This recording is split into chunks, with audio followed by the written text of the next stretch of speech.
Joining us now from Washington, Sueng Min Kim, congressional reporter for Politico. Sueng Min, good morning to you.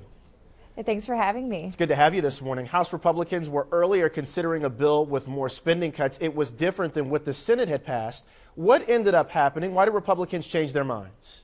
Basically, they knew that if they tried to make any changes to what the Senate had already sent over to them, it would greatly complicate the chances of getting this done before the new Congress is sworn in on Thursday at noon. Harry Reid, the Senate Majority Leader, said it's going to be very, very tough. You know, the Senate's tired. A lot of the senators were already home. They had passed a very bipartisan deal, and they were waiting for the House to just sign off on it. So any changes, especially major changes, could have really scuttled this thing from passing and getting to President Obama's desk very quickly. Is there any real winner in this scenario? Can both sides walk away saying that they got something out of this deal? I think both sides could say they got something out of the deal, but I think you see a lot more discontent among the Republican ranks. We saw with the vote last night in the House that it was really the Democrats who had to push it across the line. The Republicans are not happy that there has to be tax increases on a small percentage of Americans. And they're not happy with the nearly $4 trillion over the decade that this will rack up for the nation's debt. And several Democrats aren't happy about this deal either.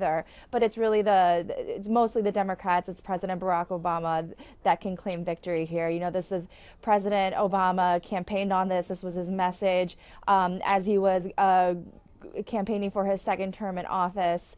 And this is the first major tax increase in about 2 decades that has passed. So President Obama can claim victory on that. You mentioned President Obama, but also a very key player in this is Vice President Joe Biden on the Hill in the last couple of days, really working to pull this deal together. How much of an influence did he have?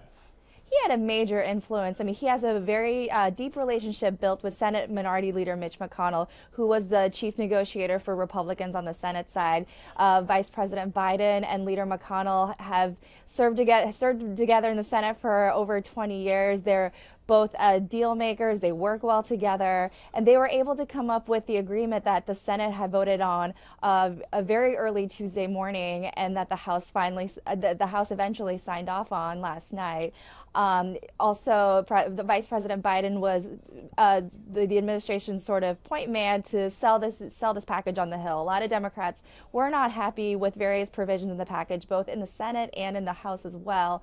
And he came to private meetings with both Senate Democrats and House Democrats, really tell them how he negotiated the deal, how he took a lot of questions from members. He talked to a lot of wavering members and left both meetings saying he felt good about this deal. As we move forward, the 113th Congress gets sworn in on Thursday. How does House Speaker John Boehner come out of all of this? Is his job in jeopardy? His job is not in jeopardy. I know there's been a lot of talk about it, especially over the last few weeks of this fiscal cliff drama. But even the Republican members who are not happy with this deal and eventually voted last night to reject it, they understand that the Speaker was in a difficult position. They praise his way of handling this. They praise his handling of what unfolded over the last couple of days. So his job is not really, he doesn't have to worry about his job as Speaker in the next Congress. This debate spurred more questions about where the Republican Party stands. And we saw this same debate come up right after the election. Is the Republican Party dealing with an identity crisis? I think right now it's just it remains to see what's going to happen from the 113th Congress. We're going to enter, I mean, pretty much immediately, we're going to enter a lot of debates over not only the fiscal issues, because we're going to come up again on this issue in about a couple of months when we see another debate over raising the debt ceiling, but we're going to have debates over immigration. We're going to have potentially debates over gun policy. So this is it's yet to be seen what's going to happen, how Republicans take that. But this is it'll be an interesting sort of dynamic to watch in the next Congress. Right, so one battle down, but the war continues. Sueng Min Kim, congressional reporter for Politico, joining us this morning. Sueng Min, thank you so much. Thanks for having me.